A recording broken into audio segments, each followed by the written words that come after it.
दिनांक 18/3/19 रोजी हाजी मलंग रोडवरील काकाच्या ढाब्यासमोर फिर्यादी साक्षी संदेश घडशी यांचे पती श्री संदेश घडशी यांनी आरोपी नरेंद्र नारायण आडविलकर, विनय मोतीराम ताम्हनकर व इतर 3 ते 4 लोकांच्या सोबत घरासमोर रिक्षा लावण्याच्या कारणावरून वाद झाला होता।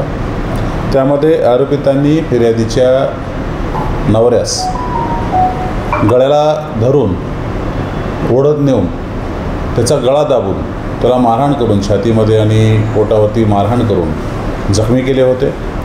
त्यामध्ये फिर्यादीच्या पतीचा मृत्यू झाला होता आणि सदरच्या प्रकरणामध्ये 19/3/2018 रोजी पोलीस स्टेशन कोळसेवाडी या ठिकाणी आरोपितांच्या विरुद्ध 302 मर्डरचा गुन्हा दाखल झाला होता।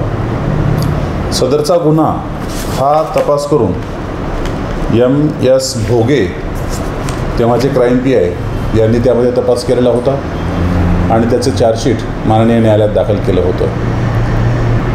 काल माननीय न्यायालयाने सदरच्या आरोपितांपैकी नरेंद्र नारायण आडविलकर, विनय मोतीराम ताम्हनकर या दोघांना जन्मठेप त्याबरोबरच 10,000 रुपये द्रव्यदंडाची शिक्षा देण्यात आलेली आहे।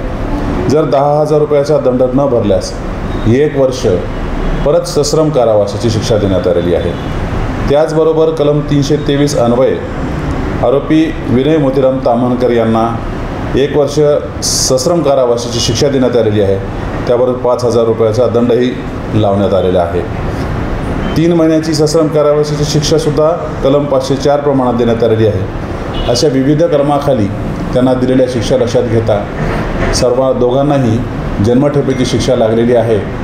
त्यामुळे हा पोलिसांनी उत्कृष्ट तपास करून जे माननीय न्यायालयासमोर दोषारोपपत्र हजर केलेलं आहे त्यामध्ये माननीय न्यायालयाने शिक्षा दिलेली आहे।